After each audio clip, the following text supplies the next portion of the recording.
and it's my honor to go ahead and move it. One of the things when we sat down as your district and regional staff, and we sat down to think about what we wanted to do with the keynote addresses for this district assembly, we thought about all kinds of people who aren't within our region, aren't within our district, but we also realized that we were making a couple of major changes.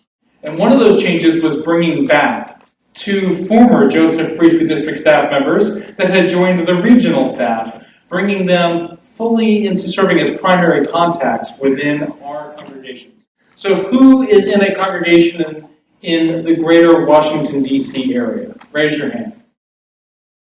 So all of you that are in those congregations, your UUA staff primary contact is Pat Infante. Pat. And this keynote is in part your chance to, if you've not met her before, to begin to meet her now. She is a credentialed religious educator of many, many years. She has served as a, not many, many years. You should have seen the look she just gave me. She has served as the Joseph Priestley District Growth Consultant and as the Faith Development Consultant for the Joseph Priestley District. She has, for the last, I think it's 4 years, been the regional, 5 years, been the regional consultant on faith development, and for the last year as the primary contact for the greater Washington, D.C. area, and as for 2 districts in the Metro New York City area. 2 clusters in the Metro New York, 2 districts, 2 clusters in the Metro New York City area. And she also serves as the regional program manager for faith development, for OWL sexual education curriculum, for peer consultancy, and on the large church team, and for stewardship. She's a very, so thank you. I introduced to you all the first of our 2 keynotes. I will come back up and introduce the second to them after Pat is done. The first of our 2 keynotes, Pat Infante.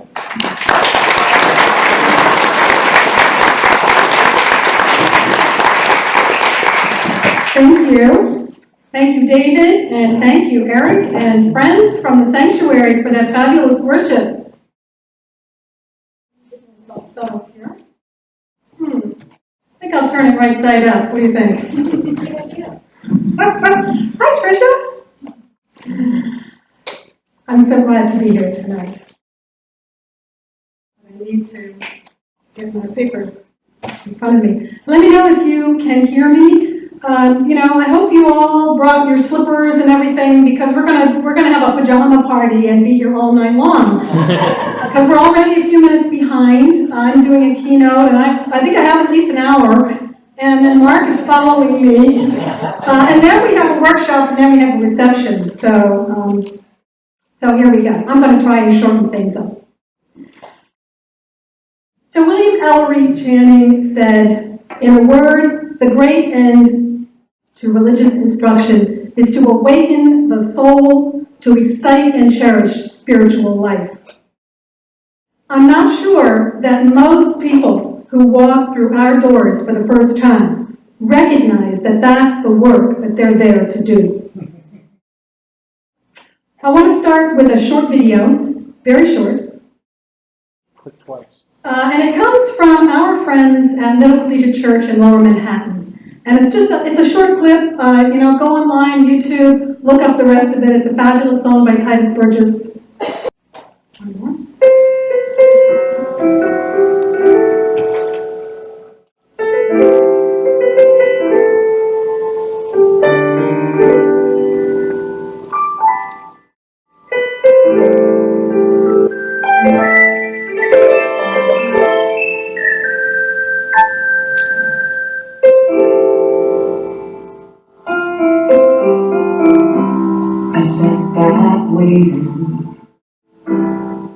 Anticipated at some point change would begin.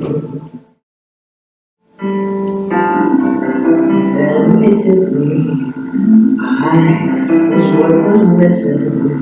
My weight was dead, that's why we couldn't move ahead. But no more delays. It all ends today. don't have to be so heavy if you pull your weight. You and I are the ones we've been waiting for. You and I thought this was somebody else's war. You and I are the ones we've been waiting for. A teaser. You need to watch the rest of that. So people come to faith community, and in particular, they come to our Unitarian Universalist congregations for many reasons. Transitions is one reason that they often come. They're in between something. They may be transitioning away from something they've lost or something that no longer serves them. They may be moving towards something new, or they may be in that scariest place of all, that liminal place, looking for a safe place to land. They may come because they're trying something new. Coming through our doors often represents a small but significant step. For some, coming in through the doors of our congregation may feel like walking, learning to walk again, learning to breathe again. For those who have been wounded or let down by religious community, it means learning to trust again. They come to us to learn how to pick up the pieces, how to build something useful and beautiful with their life. All of us are broken. Some of us in small ways, some of us in large and unfathomable ways. We all come with chips and cracks. Our world is broken too. We are faced with big, gigantic problems that one person or one community can't solve. People come into our congregations to heal themselves, to gain enough strength to join the struggle to meet the world's problems. I grew up Unitarian Universalist. Anybody else? Woo! Oh my God! How? You know, I'm waiting for the day when I am in a community and I ask people to raise their hands and we are we're the dominant force in the room. We're close, people. So I grew up and I have really cherished memories of religious education, the people, the stories. I don't remember the curriculum. As a child, I experienced in my own home and my own family death, divorce, transition, movement, change, 1,000 tiny losses. But I found immeasurable strength in my faith community. I was held. This tiny, scared 9-year-old little girl was held in this community. It helped heal. And that experience was part of a larger fabric, woven through my years as a Unitarian Universalist youth, active in liberal religious youth, LRY, the infamous LRY. It was woven through my years attending summer camp as a Unitarian Universalist youth, and it's connected to the larger fabric of my life and my life's work.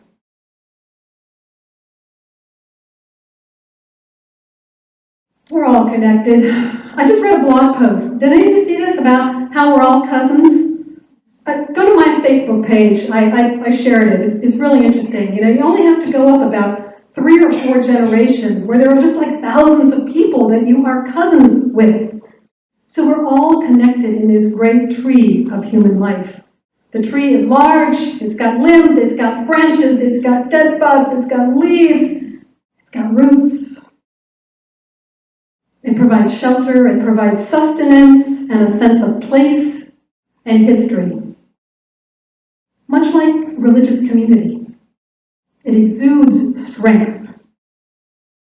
It holds us and nurtures us. It gives us a sense of place or context. It's resilient. to wind, to rain, to drought, to pain and suffering. It renews and it inspires. As part of my work with the regional staff, and I've been doing this, I'm coming to the end of my 9th year doing this work. It's hard to believe. Some of you, I'm sure, remember me when I was that new little director for growth. Oh, I had so much to learn.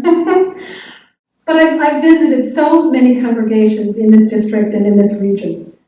And sometimes I have this sense that our congregations have so much possibility. And they see themselves as these giant oaks. But sometimes they're more like a bonsai tree, very carefully pruned and shaped, root-bound, and smaller than nature intended. Nelson Henderson said, the true meaning of life is to plant trees under whose shade you do not expect to sit. If our congregations are like bonsai trees, nobody will sit under that shade. So what is it that we're offering people, those people who come through our door? We're offering them a vision. Is your congregation a place where folks can live out a bold vision of peace and justice and love and service? Sometimes, no matter how we dream, how much we aspire, we struggle, we get stuck, we can't make progress. We get caught up in the details of doing church and the scarcity of people and resources. As a people, we don't always have the strength to stand up to the fears that we carry. So we circle around them, protecting our own hearts. What's holding us back? Fear, lack of trust sometimes, an unwillingness to be vulnerable. Hey, there's a lot to fear in our world today, right? There is a lot to fear. War, and difference, and anger, and certainty. There are so many conversations that we want to have in our congregations. But those conversations are hard, and sometimes we are afraid. We are afraid to talk to one another. If we cannot talk to one another, how can we move out into the world? How can we take our values and our voice out into the world? What do we have in our Unitarian Universalist congregations to counter that fear? Love! Woo! Love! I think we just heard about that, yes. So I want to share just another short video clip. And I just want to set the context for you. About 3 weeks ago, and maybe somebody was on this call, there was a webinar on Black Lives Matters with Jova Vargas and Kenny Wiley, who are two Unitarian Universalist young adults. Both of them grew up as UUs. Kenny is, in fact, a third-generation Unitarian Universalist, and Jova's mother is a Unitarian Universalist minister. So they've been very active as youth and young adults. And so they're talking about their work with Black Lives Matters. And so you're kind of coming in the middle of the conversation. There were 125 people on the call. Was anybody? Kate was on the call. Elizabeth. Somebody else back there. Is that Lynn? Yeah. Okay. So I'm going to share this clip with you. It's about 5 minutes long. We are all a part of this society, and we all are told some of the same things that this idea that racism is over, or that there's nothing to worry about, or these people who have been killed, they must have deserved it. And so I think it's challenging people in a moral way, in a spiritual way, to say that this is not as it seems in our society, and that we've been told something through media, through complacency, through a lot of things, and just doing the long, slow work of letting people know that actually we have so much more to do. And so because grew up, and the reason is personal. I grew up, as I said before, in comfort and with economic privilege.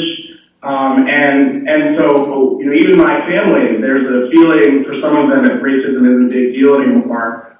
And so I get that complacency. And so I let people know when I talk to them that I understand, but that we really must challenge each other to realize that there's so much to be done. I would also say, in terms of, so just to backtrack the question of how do we activate people who aren't wanting to be involved or are afraid to maybe, I think that as an educator, I think a lot about that, right? So especially because I work with youth, I'm constantly engaging with people who don't really know how to engage or involve themselves. And so I think the first thing is to get politically educated yourself so that you feel really confident in what you're saying. I oftentimes find myself in debates where people are second guessing or questioning what I'm saying, and I think facts really help. The facts don't lie.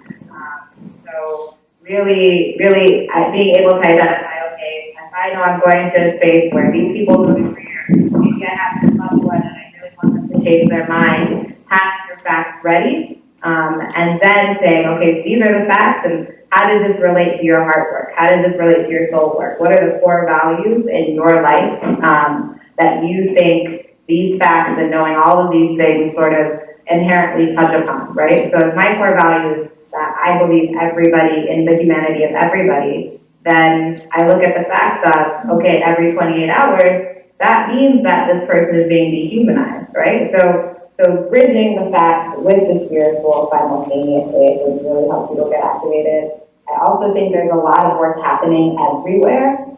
So really going on Twitter, hopping on the internet, creating a list with your friends of different resources or projects that are happening. People can just volunteer and meet folks and ask questions. There are people who are willing to have conversations with folks, and I think that also means letting go of fear, right? Fear often prevents us from doing the soul work because it's not easy. This work is so hard. Some days I wake up and I'm like, I can't believe I'm doing this. This is the hardest thing every day to go out there and talk about and give life to. But I think it's walking towards that fear and letting the spirit drive you towards that fear that will help you engage with these folks and help get them activated, right? And Joe, I just want to add a little bit more that part about courage and fear is so key.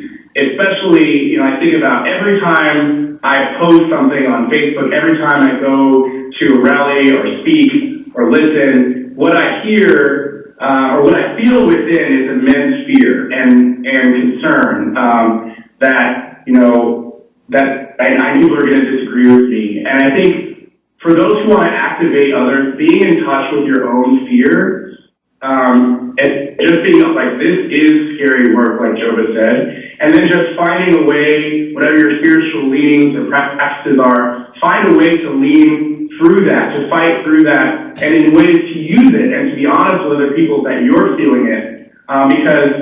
Because when we talk about fear, when we acknowledge it, and then fight through it, that's when we start to make real change, because then we ourselves feel courageous.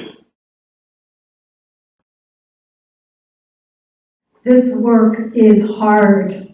The soul work. This work is hard, Jova says.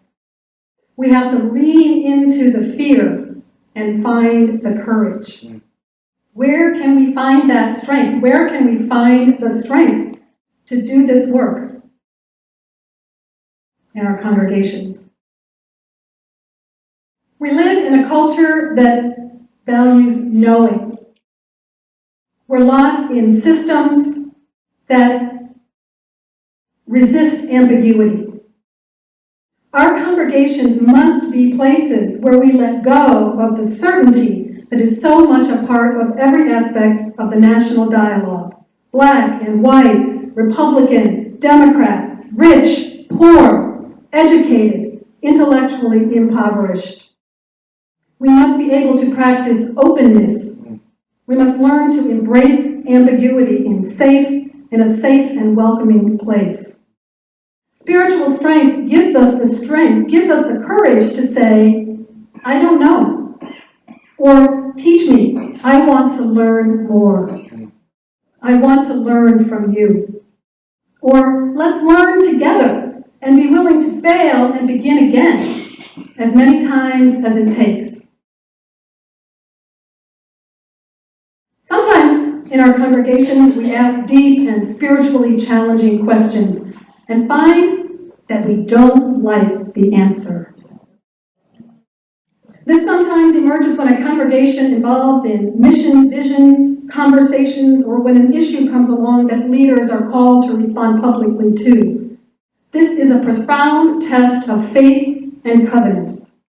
If we don't have an understanding and a commitment to covenant, we may find ourselves in an uncomfortable or conflicted space, a place that tests our sense of connectedness and our willingness to meet difference with compassion and curiosity. You're wrong, I'm right, is replaced with, I want to know your story. I want to tell you mine. So much of who we are as individuals and even as a people is unseen.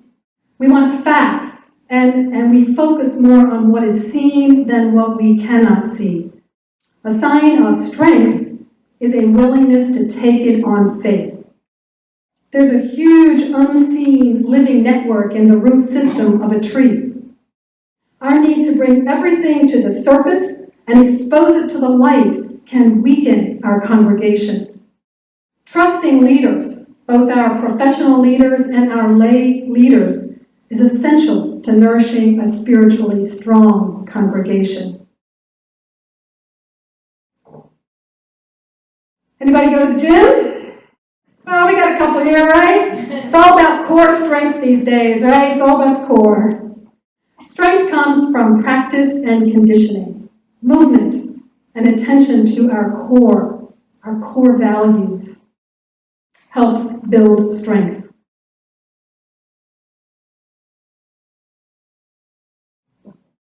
We have the power. We have the power to change the world. That came home to me so deeply and poignantly on my recent trip to Selma. Was there anybody else here? I know David was there with me. Andrew was there. Michael! Hi, Michael! Greetings from my son Michael to Michael. I went with my 26-year-old son, so that in and of itself was a joyous and loving experience. But we went on this trip. We visited Brown Chapel, and we visited the Tabernacle Baptist Church, where so much history was made, and it was so moving. It was so amazing to be in these spaces. I found myself looking around the church basement during the 3-hour mass meeting, most of which I was standing. David Miller and I were holding up a wall for the better part of 3 hours. But it was crowded. There weren't enough chairs. The bulletin boards had flyers for events that had already passed. The kitchen was too small, and the restrooms were up a narrow stairway. My memory of Martin Luther King is so large. I was born in the 50s, came of age in the 60s and early 70s. He's iconic. He won the Nobel Peace Prize, and he spoke before thousands on the Washington Mall. But before he did that, he spoke in church basements, just like this one. Just like our fellowship halls. Dingy and dank, with broken chairs lined up in one corner and casserole dishes lining the counter that folks forgot to take home. This moment humanized the work of Martin Luther King and so many others.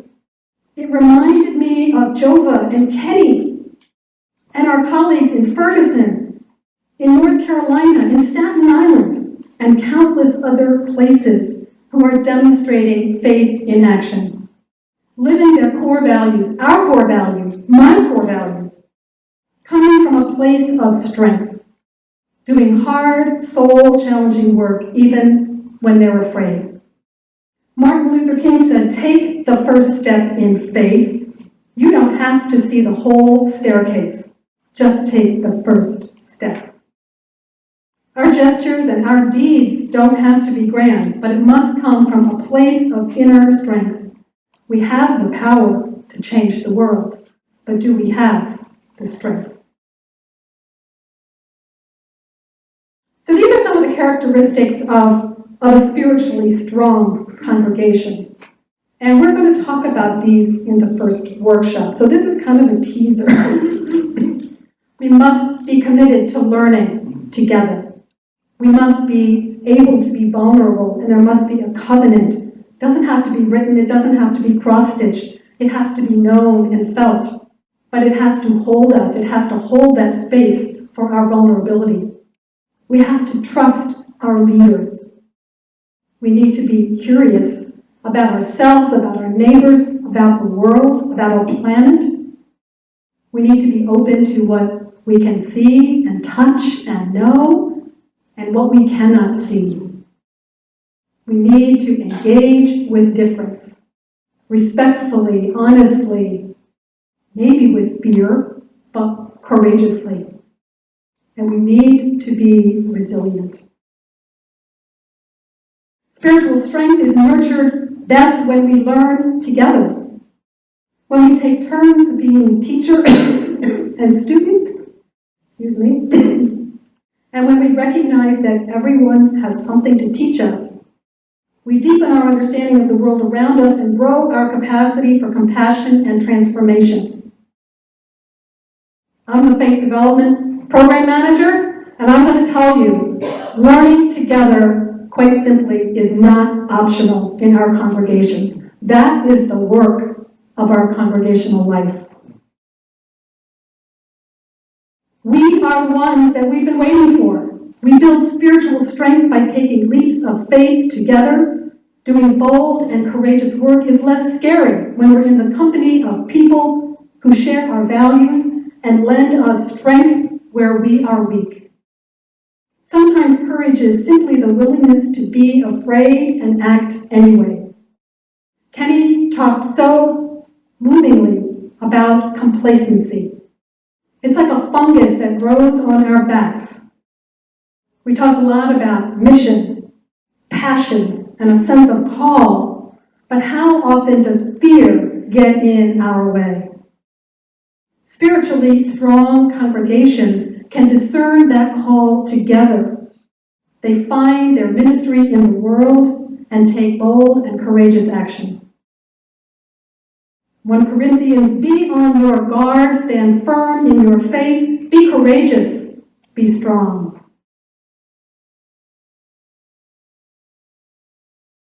The story is told of a bowl that was much loved by a military ruler. One day during a gathering, a servant accidentally dropped the bowl, which broke into 5 pieces. Everyone paused, fearing for this young man, as the leader was known to possess a quick and harsh temper.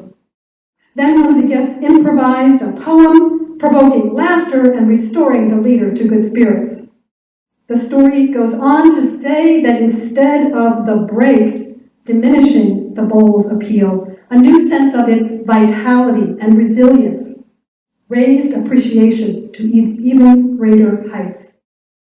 The bowl had become more beautiful for having been broken. The true life of the bowl began the moment it was dropped. In religious community, no one does this work alone, but for a congregation to weave a strong, resilient center, each one of us must bring our whole selves, our imperfect selves, our vulnerable selves, our trusting selves, our generous selves. William Ellery Channing also said, there are seasons in human affairs of inward and outward revolution, when new depths seem to be broken up in the soul, when new wants are unfolded in multitudes, and a new and undefined good is thirsted for. There are periods when to dare is the highest wisdom. We are the ones that we've been waiting for. What do you dare? What is it you plan to do with your one and wild, precious life? Thank you.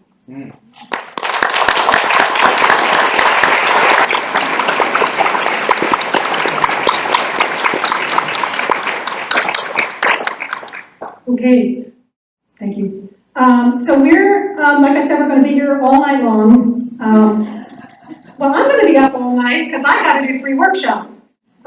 Tonight there'll be a workshop. You can either choose a track with Mark, you can choose the track that I'm leading, or you can mix and match. We're not in competition, truly. In fact, I'm going to go to one of Mark's. So the first workshop, which will be tonight, we're going to talk a little bit in depth about the characteristics of a spiritually strong congregation. We're going to consider what part faith development plays in that.